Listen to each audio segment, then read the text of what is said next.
누가복음 3장 1절부터 20절까지입니다.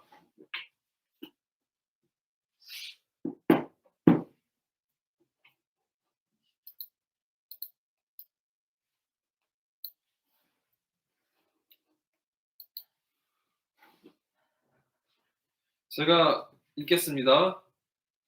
디베르 황제가 통치한 지 15해 곧 본디오 빌라도가 유대의 총독으로 헤롯이 갈릴리의 분봉왕으로 그 동생 빌립이 이두레와 드라고니 지방의 분봉왕으로 루사니아가 아빌레네의 분봉왕으로 안나스와 가야바가 대제사장으로 있을 때에 하나님의 말씀이 빈들에서 사가랴의 아들 요한에게 임한지라. 요한이 요단강 부근 각처에 와서 제사함을 받게 하는 회개의 세례를 전파하니 선지자 이사야의 책에 쓴 바 강야에서 외치는 자의 소리가 있어 이르되 너희는 주의 길을 준비하라. 그의 오실 길을 굽게 하라. 모든 골짜기가 메어지고 모든 산과 작은 산이 낮아지고 굽은 것이 곧아지고 험한 길이 평탄하여질 것이요 모든 육체가 하나님의 구원하심을 보리라 함과 같으니라. 요한이 세례받으러 나오는 무리에게 이르되 독자의 자식들아 누가 너희에게 일러 장차 올 진노를 피하라 하더냐. 그러므로 회개에 합당한 열매를 맺고 수고로 아브라함이 우리 조상이라 말하지 말라. 내가 너희에게 이르노니 하나님이 능히 이 돌로도 아브라함의 자손이 되게 하시리라. 이미 도끼가 나무뿌리에 놓였으니 좋은 열매 맺지 아니하는 나무마다 찍혀 불에 던져지리라. 우리가 물어 이르되 그러면 우리가 무엇을 하리까? 대답하되 이르되 옷 두 벌 있는 자는 옷 없는 자에게 나눠줄 것이요 먹을 것이 있는 자도 그렇게 할 것이니라 하고 세리들도 세례를 받고자 하여 와서 이르되 선생이여 우리는 무엇을 하리까 하며 이르되 부과된 것 외에는 거두지 말라 하고 군인들도 물어 이르되 우리는 무엇을 하리까 하며 이르되 사람에게서 강탈하지 말며 거짓으로 고발하지 말고 받는 급료를 족한 줄로 알라 하니라. 백성들이 바라고 기다림으로 모든 사람들이 요한을 혹 그리스도신가 심중에 생각하니 요한이 모든 사람에게 대답하여 이르되 나는 물로 너희에게 세례를 베풀거니와 나보다 능력이 많으신 이가 오시나니 나는 그의 신발끈을 풀기도 감당하지 못하겠노라. 그는 성령과 불로 너희에게 세례를 베푸실 것이요 손에 키를 들고 자기의 타작마당을 정하게 하사 알곡은 모아 곳간에 들이시고 숙정이는 꺼지지 않는 불에 태우시리라. 또 그 밖에 여러 가지로 권하여 백성에게 좋은 소식을 전하였으나 분봉왕 헤롯은 그의 동생이 아내 헤로디아에 이르가 또 자기가 행한 모든 악한 일로 말미암아 요한에게 책망을 받고 그 위에 한 가지 악을 더하여 요한을 옥에 가두니라. 서아브라 목사님께서 주요 메시지 전해주시겠습니다.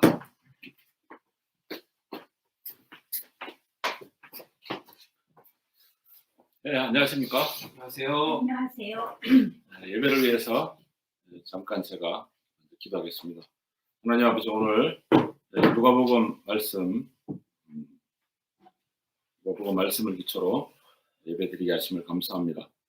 누가복음 말씀의 은혜를 풍성하게 허락하여 주시고 우리가 누가복음을 통해서 예수님과 예수님의 섬기심과 또 예수님의 구원 사역을 깊이 영접하기를 기도합니다.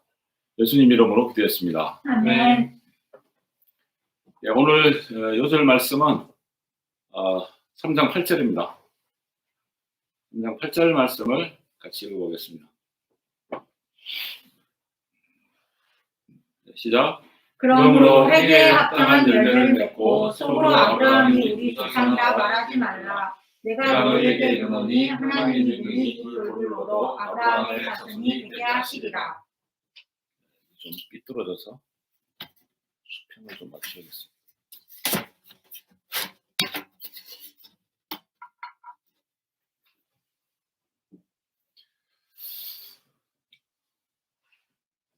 수평이 안 됐네.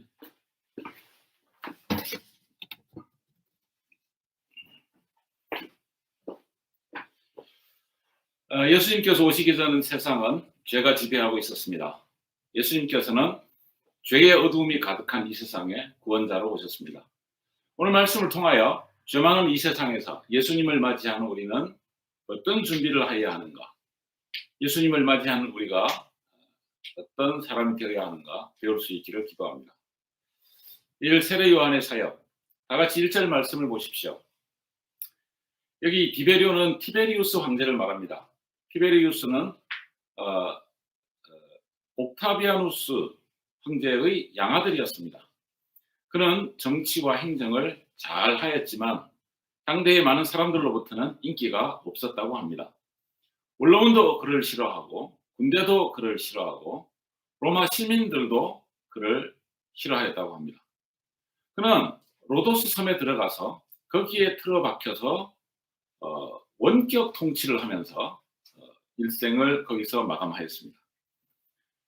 당시 유대 총독은 본디오 빌라도였고 헤롯 대제의 세 아들들이 헤롯 왕이 죽고 난 후에 팔레스타인 여러 지방을 나누어서 분봉왕으로 다스리고 있었습니다.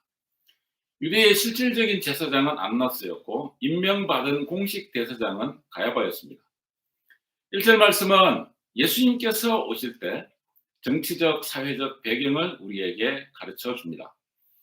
베들레헴에서 유아살인을 저질렀던 헤롯의 아들들을 헤롯 안티파스, 헤롯 아켈라오, 헤롯 빌립이 지역을 나누어서 자치왕국을 이루었는데 헤롯 안티파스는 갈릴리와 베레아 지역을 다스렸고 헤롯 아켈라오는 사마리아와 유대 지방을 다스리고 있었으며 헤롯 빌립은 갈릴리 호수 동쪽을 맡았습니다.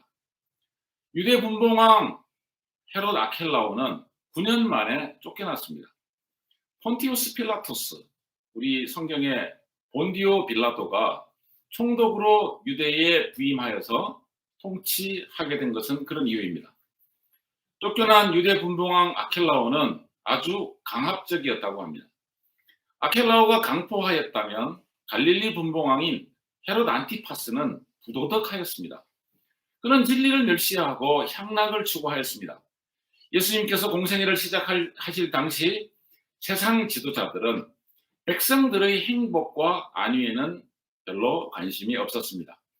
그들은 개인의 욕망에 집착하고 백성들을 돌보지 않았습니다. 유대 제사장들도 마찬가지였습니다. 안나스는 가야바의 장인입니다. 안나스와 가야바는 대를 이어가며 30년 동안 유대 대제사장직을 독점하였습니다. 이들은 부자였는데 귀족들과 권력자들과 어울리며 특권층으로 행세하였습니다. 제사장은 원래 하나님과 인간 사이를 중보하는 직책입니다. 백성들에게 하나님이 어떤 분이신가 알게 해주고 상처 많고 괴로움 많은 백성들을 품어주고 섬겨주고 기도해주는 직분입니다. 하나님께 대해서는 자신을 먼저 헌신하며 백성들을 하나님께서 받으시도록 중보하고 기도해주는 일이 본분입니다. 안나스와 가야바는 이러한 직분보다 또 진리보다는 돈을 사랑했습니다. 하나님 앞에서 옳은 모습으로 서는 것보다 로마 당국자들과 좋은 관계를 유지하였습니다. 백성들을 섬기지 않았고 그들은 하나님의 제사장으로 힘쓰기보다 자기의 위치와 자기의 명예와 자기의 권세를 위하며 살았습니다. 지금은 21세기입니다. 지금도 정치 지도자들, 세상의 리더들은 한 영혼에게 관심이 없습니다. 또 한 영혼을 인격적으로 그들이 도울 수도 없습니다. 예수님은 어떠하십니까? 예수님은 한 영혼을 귀하게 여기시고 섬기는 분이십니다. 한 영혼을 인격적으로 도와주시는 분이십니다. 지금도 그러하십니다. 성경 말씀을 통하여 또 성령으로 임하셔서 예수님은 한 영혼, 한 인생을 죄와 사망에서 해방시켜 주시고 행복과 영생을 우리 인생에게 선물하여 주십니다. 지난 대통령 선거를 거치면서 정치 지도자에게 몰입하는 세태가 또 재현되었습니다. 누구를 뽑아야 한다 열내는 사람들이 정말 많았습니다. 누구를 지지해야 하는지 때문에 부모와 자식이 얼굴을 붉혔습니다. 형제들끼리 자매들까지 친구들까지 얼굴을 붉혔습니다. 그런데 세상 지도자들은 한 인생에게 한 영혼에게 관심이 없습니다. 누가 대통령이 되었든지 간에 우리 캠퍼스 양들 한 사람 한 사람을 찾아와서 고민을 들어주고 그 인생의 깊은 고통을 동정하지 않습니다. 그런데 예수님께서는 그렇게 하십니다. 예수님께서는 한 영혼을 귀하게 여기십니다. 우리가 예수님을 사랑한다면 성경 말씀 전하는 데에 열정을 가져야 합니다. 우리가 약한 사람들, 불쌍한 사람들을 위하고자 한다면, 우리가 이 시대에 정의를 원한다면 성경 말씀을 전파해야 합니다. 예수님께서 그 말씀을 통해서 한 영혼을 도우시도록 예수님을 전하는 일에 온 힘을 쏟아야 합니다. 인생을 행복하게 하고 영원한 생명을 주시는 분은 오직 예수님이신데, 예수님 전하는 일을 하지 않는 것은 예수님 믿고 영접한 사람으로서 책임을 망각하는 것입니다. 예수님 사랑을 전하는 일과 예수님 사랑을 보이는 일을 하지 않고 세속 지도자 세우는 일에 열정을 쓰는 사람들이 있다면 어떤 일이 더 중요한지 따져보아야 할 것입니다. 예수님의 말씀을 먼저 전하고 예수님의 말씀을 심어야 합니다. 예수님만이 인생을 도우시는 분이십니다. 2절과 3절을 보십시오. 이때 예수님의 말씀이 하나님의 말씀이 빈들에서 사가랴의 아들 세례 요한에게 임하였습니다. 하나님의 말씀이 임할 때 위대한 영적 지도자는 태어나는 것입니다. 하나님의 말씀에 감동받은 세례 요한은 빈들에서 회개의 세례를 전파하였습니다. 회개는 돌이키고 고치는 것을 말합니다. 자기 존재의 오류를 인정하고 돌이키는 것이며 자기 인생 방향의 타락을 고백하고 고치겠다고 결단하는 것입니다. 자기 존재가 오류이며 자기 삶의 방향이 타락하였음을 인식하고 고치고자 하는 것이 왜 필요합니까? 이러한 회개는 하나님께 죄사함을 얻을 수 있게 하기 때문입니다. 회개는 사람들 앞에서 자아 비판하며 자신의 오류를 툭 내뱉어 내놓는 것이, 그것이 회개가 아닙니다. 죄는 하나님께서 사하십니다. 우리는 하나님 앞에서 진실하게 회개하여 하나님께서 우리 죄를 용서해 주시도록 이것을 바라야 합니다. 회개가 아주 중요한 것은 그것이 예수님께서 오시는 길을 예비하는 것이기 때문입니다. 4절을 보십시오. 선지자 이사야의 책에 쓴 바 광야에 외치는 소리가 있어 가로되 너희는 주의 길을 예비하라. 그의 첩경을 평탄케 하라. 회개할 때에 예수님께서 나에게 오십니다. 회개할 때에 예수님께서 오시는 길을 잘 준비하는 것이 됩니다. 옛날 길은 좁았습니다. 돌도 많았고 풀도 많았고 울퉁불퉁하였습니다. 예수님께서 오실 길이라면 그 길에 있는 큰 돌들을 치워야 됩니다. 그 교만과 불신의 돌, 고집과 인본주의와 세속주의의 돌을 캐내야 합니다. 회개는 이렇게 하는 것입니다. 5절을 보십시오. 모든 골짜기가 메워지고 모든 산과 작은 산이 낮아지고 굽은 것이 곧아지고 험한 길이 평탄해질 것이요. 회개는 내면과 인격의 전적인 치유입니다. 이 말씀에 기록된 골짜기란 사람들 내면에 움푹 파인 것들, 상처, 열등감, 패배감, 위축되고 오그라진 것들을 말합니다. 또 말씀에 나오는 산과 높은 산과 작은 산들은 사람들의 오만하고 교만한 삶과 인격을 의미합니다. 굽은 것은 교활함, 간사함, 사악한 습관을 말하며 험한 길은 거칠고 상처 주는 것을 가리킵니다. 우리의 내면이 이러하고 우리의 인격이 이러하다는 것입니다. 나는 그렇지 않아요. 나는 착해요. 이런 생각이 든다면 진짜 마음이 높은 산 위에 올라앉아 있는 것입니다. 회개는 내면을 전인격적으로 치유하는 것입니다. 그렇다면 회개의 결과는 어떠합니까? 6절을 보십시오. 모든 육체가 하나님의 구원하심을 보리라 함과 같으니라.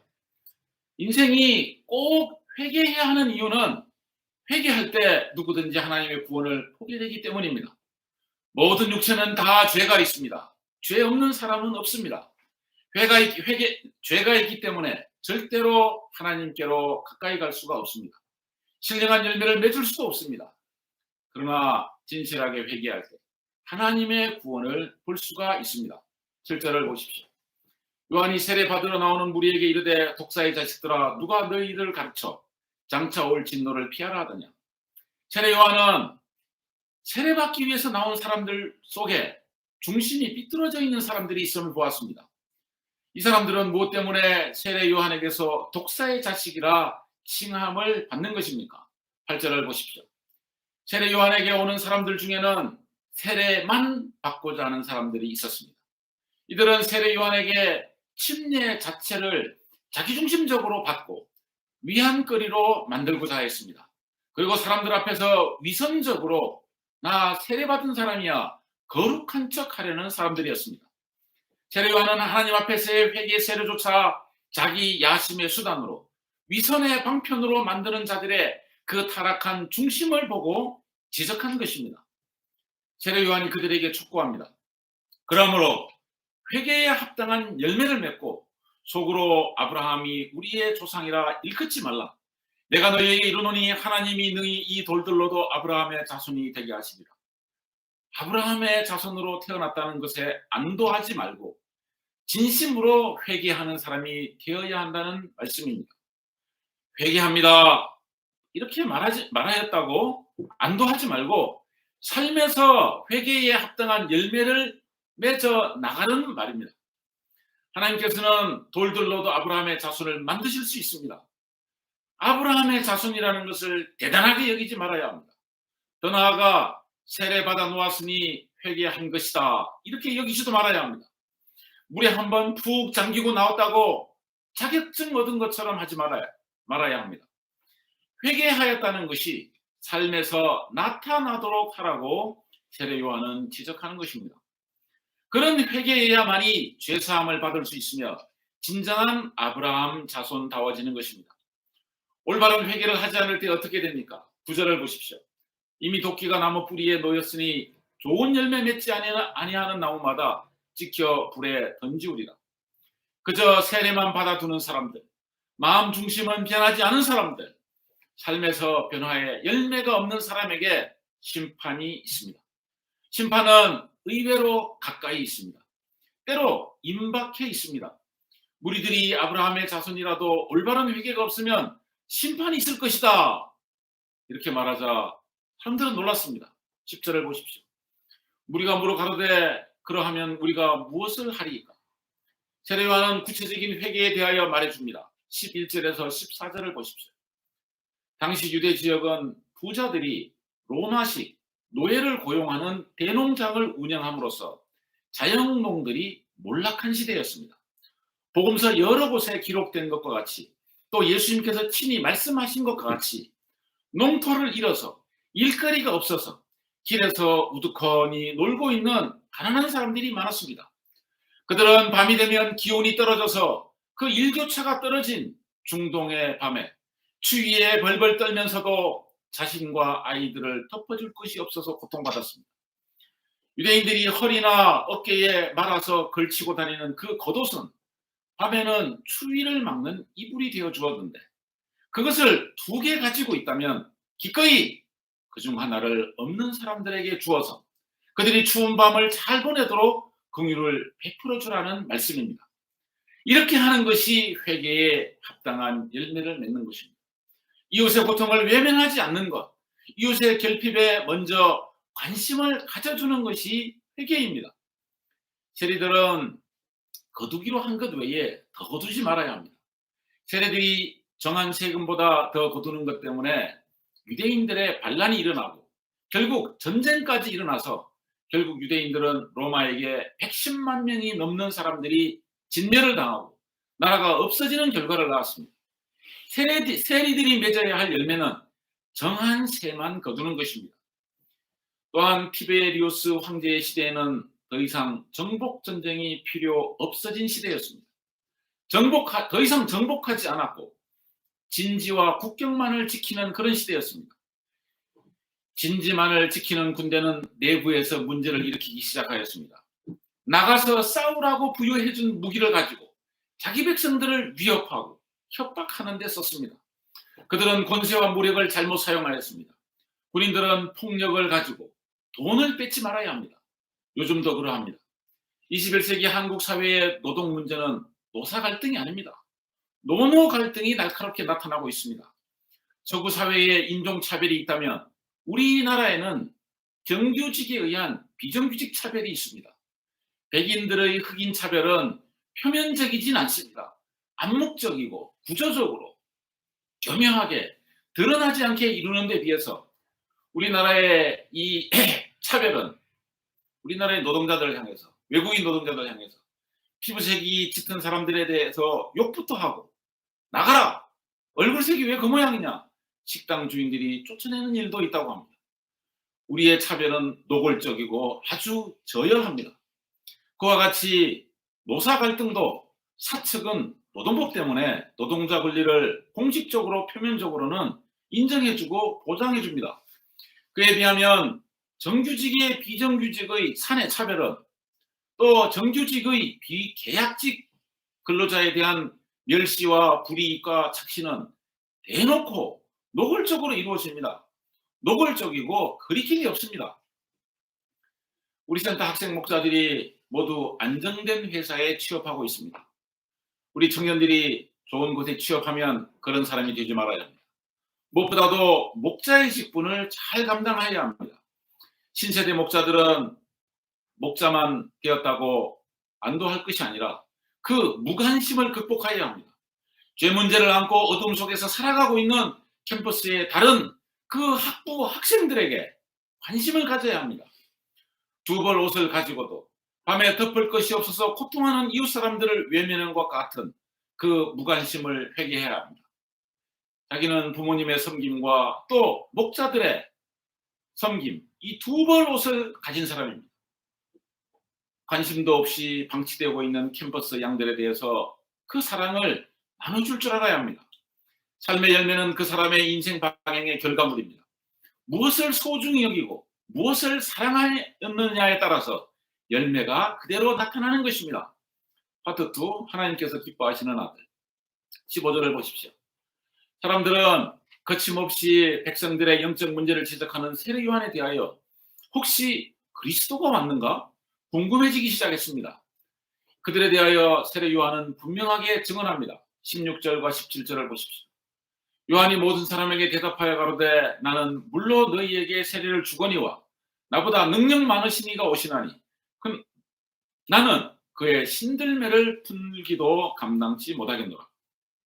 그는 성령과 불로 너희에게 세례를 주실 것이요 손에 키를 들고 자기의 타작마당을 정하게 하사 알곡은 모아 곡간에 들이고 죽정이는 꺼지지 않는 불에 태우시리라.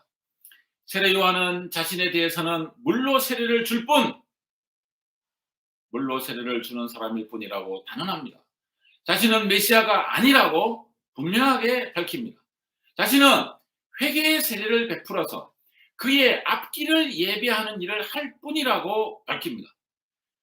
반면에 메시아는 너무나 존귀하신 분이어서 자기는 그분의 신발끈을 푸는 일조차 감당하기 어렵다고 증언합니다.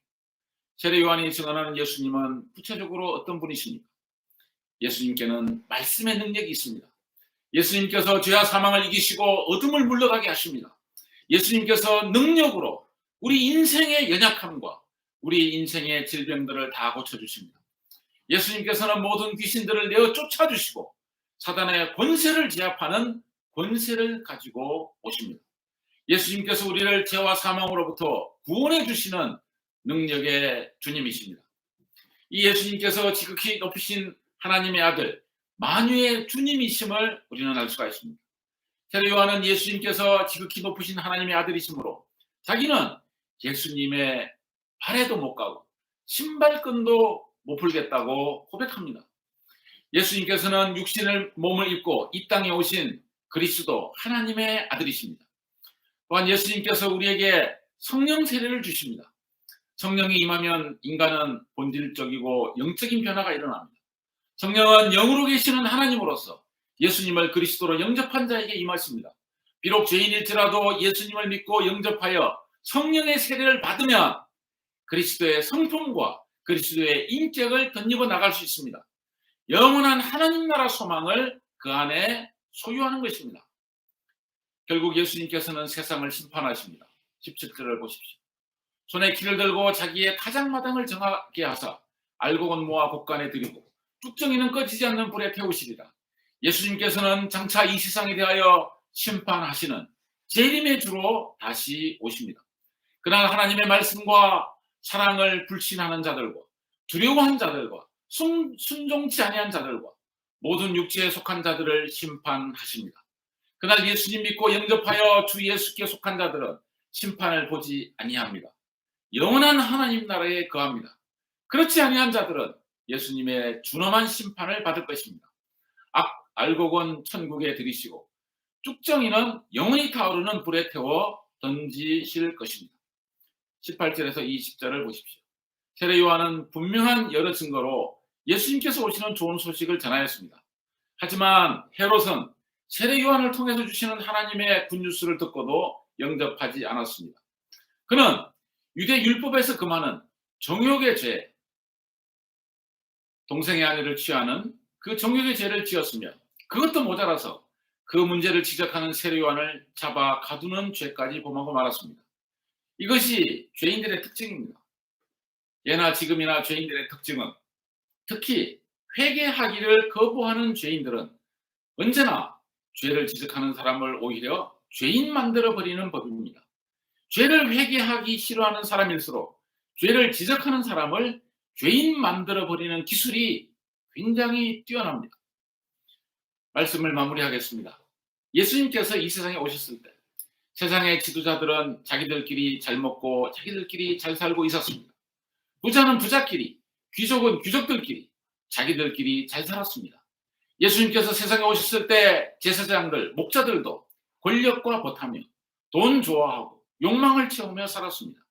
그들의 영향을 받아서 낮은 관리들, 세리들도 또 낮은 병사들, 그 군병들도 권세를 이용하여 남의 재산을 뜯어먹으며 살았습니다.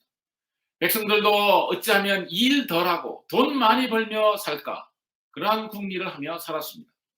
세례 요한의 강력한 메시지를 듣고도 복을 불러오는 부적 받아들이는 마음으로 세례나 받아두자고 찾아왔습니다. 사람들은 죄에서 벗어나지 못하고 있었습니다. 그들은 예수님 맞을 준비가 전혀 되어 있지 않았습니다.